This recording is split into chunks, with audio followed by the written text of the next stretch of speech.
आपको पता है पति पत्नी का रिश्ता कितने जन्मों का होता है? जवाब सुनकर सोच बदल जाएगी। भक्तों, आज मैं आपसे उस रिश्ते की कथा कहने जा रहा हूं जो सिर्फ इस जन्म का नहीं होता, वह रिश्ता जो देह से नहीं आत्मा से जुड़ा होता है। पति पत्नी का रिश्ता कितने जन्मों का होता है? ये प्रश्न आज के समय में बहुत साधारण लगता है, लेकिन पुराने जमाने में यह प्रश्न साधारण नहीं, साधना हुआ करता था। उस समय विवाह केवल दो शरीरों का मेल नहीं, दो आत्माओं का संकल्प होता था। बहुत पुराने समय की बात है। एक छोटे से राज्य में एक साधारण सा गृहस्थ रहता था। नाम था उसका माधव और उसकी पत्नी का नाम था सुमति। दोनों का जीवन देखने में सामान्य था, लेकिन उनके संबंध में एक अद्भुत गहराई थी। लोग कहते थे कि ये दोनों एक दूसरे की आंखों में बिना बोले सब समझ लेते हैं। कभी कोई पूछता कि ऐसा प्रेम कैसे संभव है, तो माधव बस इतना कहता है, ये प्रेम आज का नहीं है। भक्तों, विवाह के पहले दिन जब अग्नि के साथ फेरे लिए जाते थे, तब हर फेरे के साथ एक वचन होता था।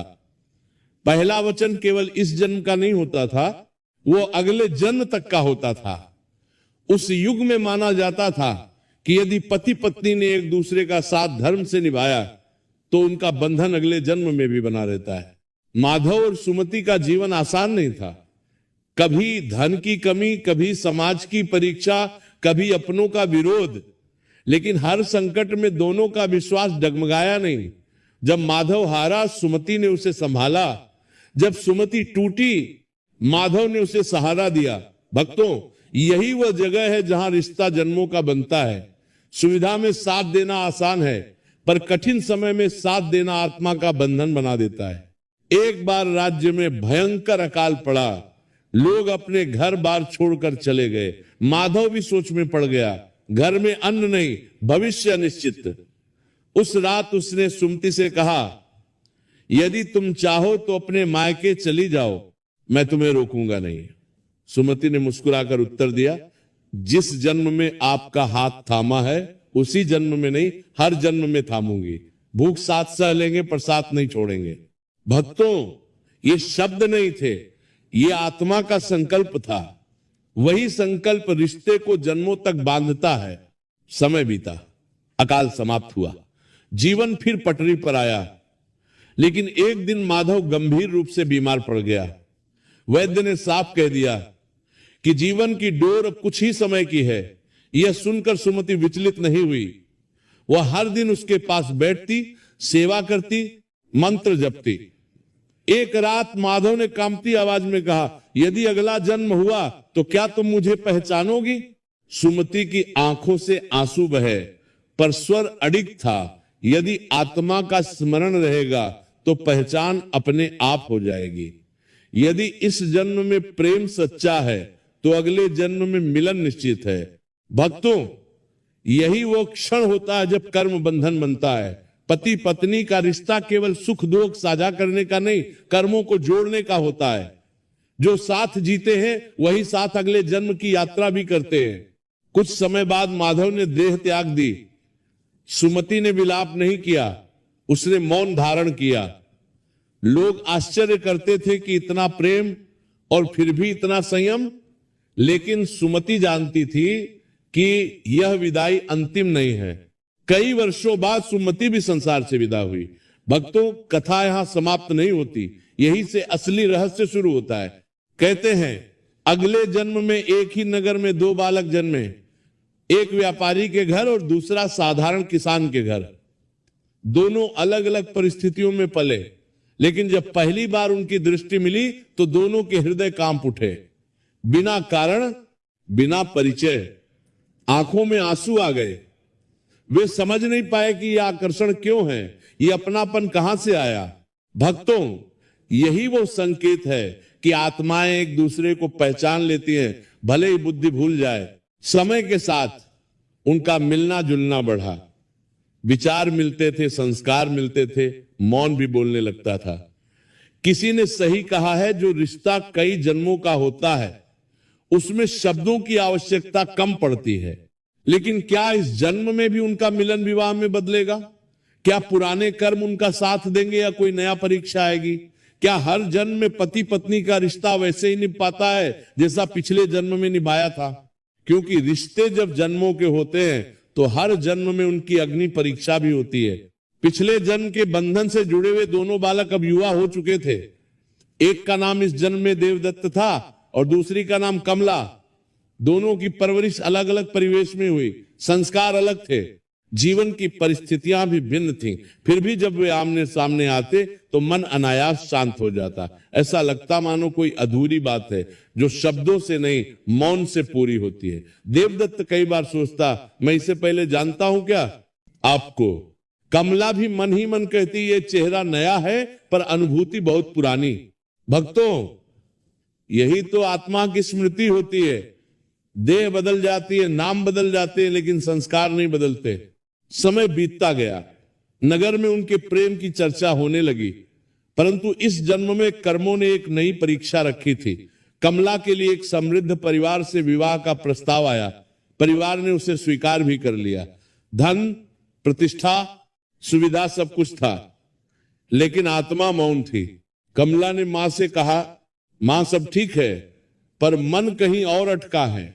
मां बोली, मन तो बहकता है बेटी, विवाह बुद्धि से होता है। भक्तों, यहीं से रिश्तों का संघर्ष शुरू होता है, जब आत्मा कुछ कहती है और समाज कुछ और। उधर देवदत्त भी भीतर ही भीतर टूट रहा था।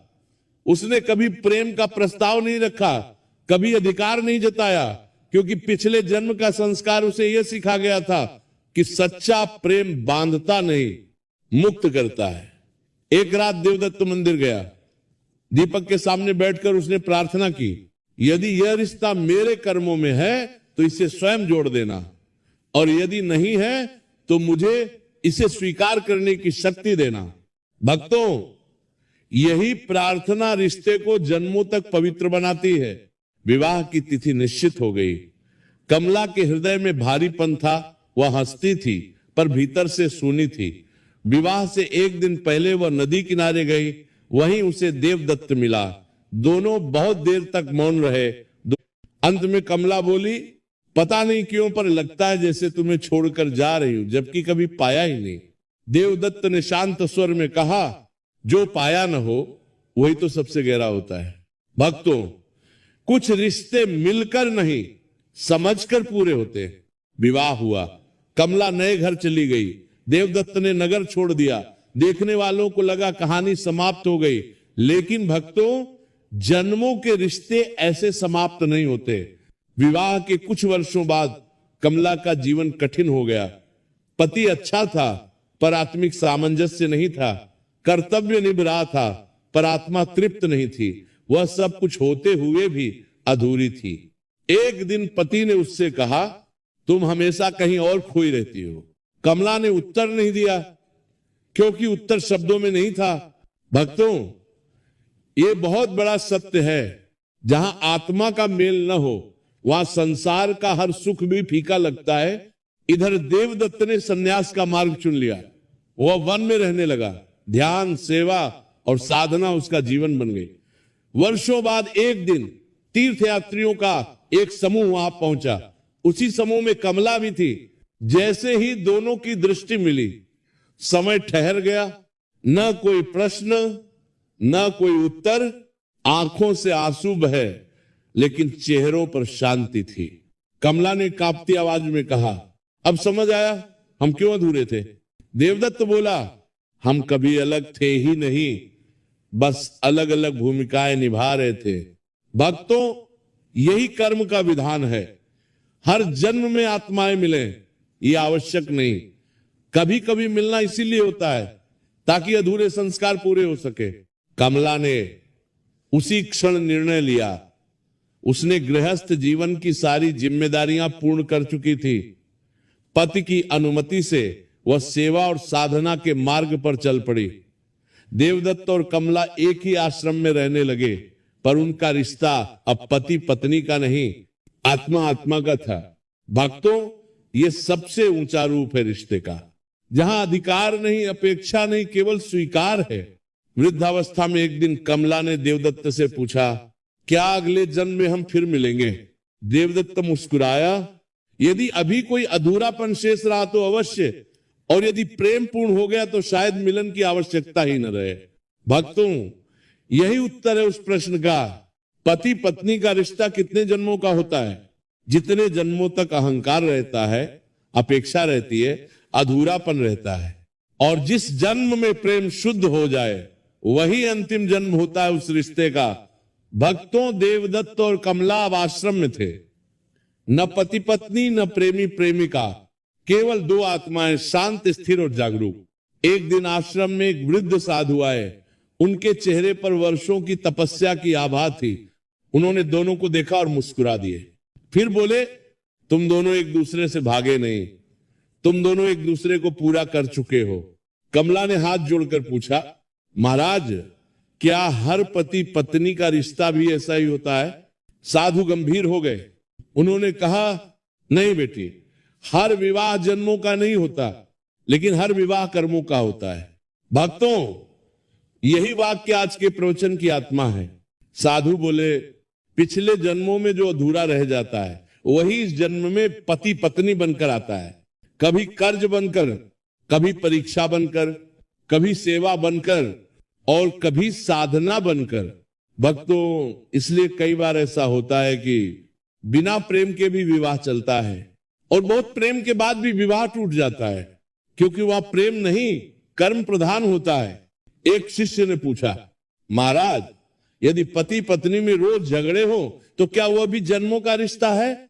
साधु मुस्कुराए, हाँ, लेकिन वह सुख का नहीं, शोधन का रिश्ता है, जहां आत्मा खुद को शुद्ध करती है। भक्तों, ये बात कठोर लगती है, पर सत्य यही है, जो आपको सबसे अधिक दुख देता है वही आपको सबसे अधिक बदलता है। देवदत्त ने पूछा, तो क्या हर पति पत्नी को साथ ही रहना चाहिए, चाहे कितना भी दुख क्यों न हो? साधु ने उत्तर दिया, नहीं, धर्म कभी बंधन नहीं बनाता। जहां अत्याचार हो, अपमान हो, आत्मा कुचली जाए, वहां अलग होना भी धर्म है। भक्तों, ये बात समझ लीजिए, सहनशीलता और गुलामी में अंतर होता है। अब साधु ने एक पुरानी कथा सुनाई, बहुत पुराने समय की बात है। एक राजा था और उसकी रानी। रानी हर जन्म में उसी राजा से विवाह करती थी, लेकिन हर जन्म में राजा उसे उपेक्षा देता था। एक जन्म में रानी ने पूछा, मैं हर बार तुम्हारे ही हिस्से क्यों आती हूं? तपस्वी ने उत्तर दिया, क्योंकि तुम हर जन्म में अपने सम्मान को भूल जाती हो। भक्तों, ये सुनकर रानी जाग गई। उसने उसी जन्म में आत्मसम्मान चुना और उसी क्षण वह कर्म बंधन टूट गया। अगले जन्म में वह मुक्त थी। भक्तों, यहां एक गहरा सत्य है, पति पत्नी का रिश्ता उतने जन्मों का होता है जितने जन्मों तक हम सीख नहीं पाते। कमला की आंखों से आंसू बहने लगे। उसने कहा, तो क्या मैंने सही किया? साधु बोले, तुमने प्रेम से कर्तव्य निभाया और फिर प्रेम से ही उसे छोड़ दिया। इससे ऊंचा धर्म नहीं होता। भक्तों, आज के समय में लोग कहते हैं शादी निभानी पड़ती है, लेकिन शास्त्र कहते हैं शादी निभाई नहीं जाती, शादी जिया जाती है। जहां भय हो वहां रिश्ता नहीं होता, जहां सम्मान हो वही जन्मों का बंधन बनता है। साधु ने अंत में कहा, यदि पति पत्नी एक दूसरे को सुधारने नहीं समझने आए तो वे कई जन्मों तक साथ चलते हैं, और यदि वे एक दूसरे को बदलने आए हैं तो एक ही जन्म बहुत भारी पड़ जाता है। भक्तों, यही कारण है कि कुछ रिश्ते थोड़े समय में ही थका देते हैं और कुछ रिश्ते जीवन भर ऊर्जा देते हैं। देवदत्त और कमला ने चरण स्पर्श किया, साधु चले गए। उस रात दोनों ने मौन साधना की और भीतर से एक ही अनुभूति आई, अब कोई जन्म शेष नहीं है। भक्तों, ये कथा किसी एक की नहीं है, ये हर उस व्यक्ति की है जो विवाह में है या विवाह की राह पर है। याद रखिए, यदि आपका रिश्ता आसान है तो वह पुण्य का फल है, यदि आपका रिश्ता कठिन है तो वह क्षण चुकाने का अवसर है, और यदि आपका रिश्ता आपको भीतर से जगा रहा है तो वह साधना है। भक्तों, देवदत्त और कमला की कथा अब अपने पूर्ण बिंदु पर पहुंच चुकी थी। आश्रम में वह रात असामान्य रूप से शांत थी, न चांद तेज था, न हवा चल रही थी। ऐसा लग रहा था मानो प्रकृति भी अंतिम उत्तर सुनने के लिए रुकी हो। कमला ने धीरे से पूछा, यदि अब कोई जन्म शेष नहीं है तो फिर यह जीवन क्यों मिला? देवदत्त ने आंखें बंद रखी और कहा, ताकि हम ये समझ सकें कि रिश्ता मिलने के लिए नहीं, मुक्त होने के लिए होता है। भक्तों, यही वो वाक्य है जो पति पत्नी के रिश्ते का अंतिम सत्य है। कमला की आंखों में आंसू थे। उसने कहा, तो क्या हर शादी का उद्देश्य अलग होना है? देवदत्त ने उत्तर दिया, नहीं, हर शादी का उद्देश्य जुड़कर सीखना है। जो सीख लिया वो मुक्त हो गया, जो नहीं सीख पाया वही अगले जन्म तक बंधा रहा। भक्तों, यही कारण है कि कुछ पति पत्नी साथ रहते हुए भी आजाद होते हैं और कुछ साथ रहते हुए भी कैद। उस रात देवदत्त ने अंतिम बार प्रवचन दिया, न शिष्यों के लिए, न संसार के लिए, केवल उन आत्माओं के लिए जो विवाह में है और टूट चुकी हैं। देवदत्त बोले, भक्तों, पति पत्नी का रिश्ता ईश्वर नहीं बनाता, वो आपको आपके भीतर के ईश्वर तक पहुंचाने का साधन बनता है। जो पति पत्नी को दबाता है वो अपना ही कर्म बढ़ाता है। जो पत्नी पति को तुच्छ समझती है वो अपना ही बंधन गहरा करती है। जहां सम्मान नहीं वहां प्रेम नहीं, और जहां प्रेम नहीं वहां जन्मों की सजा है। भक्तों, उन्होंने आगे कहा, बहुत लोग कहते हैं हमने सब कुछ दे दिया फिर भी रिश्ता नहीं चला, लेकिन कोई ये नहीं पूछता, क्या तुमने अहंकार छोड़ा? क्या तुमने अपेक्षा छोड़ी? क्या तुमने स्वामित्व छोड़ा? क्योंकि भक्तों, पति पत्नी का रिश्ता देने से नहीं, छोड़ने से पवित्र होता है। कमला ने अंतिम प्रश्न पूछा, तो हमें क्या याद रखना चाहिए ताकि अगला जन्म न लेना पड़े? देवदत्त मुस्कुराए। ये वही मुस्कान थी जो किसी उत्तर से बड़ी होती है। उन्होंने कहा, यदि इस जीवन में तुम अपने पति या पत्नी को बदलने की जगह समझ पाओ तो अगला जन्म नहीं होगा। यदि तुम अधिकार छोड़ सको तो रिश्ता मुक्त हो जाएगा, और यदि तुम ये स्वीकार कर सको कि सामने वाला तुम्हारा नहीं, ईश्वर का दिया हुआ एक यात्री है, तो यही अंतिम जन्म होगा। भक्तों, उस रात कमला ने संन्यास नहीं लिया, उसने संसार छोड़ा नहीं, उसने बंधन छोड़ा। और देवदत्त ने समाधि नहीं ली, उसने देह छोड़ी नहीं, उसने अपेक्षा छोड़ी। कुछ समय बाद दोनों ने एक ही दिन शरीर त्याग किया। कहते हैं उनके चेहरे पर कोई पीड़ा नहीं थी, केवल शांति थी। भक्तों, यही संकेत है कि कर्म पूरा हो गया।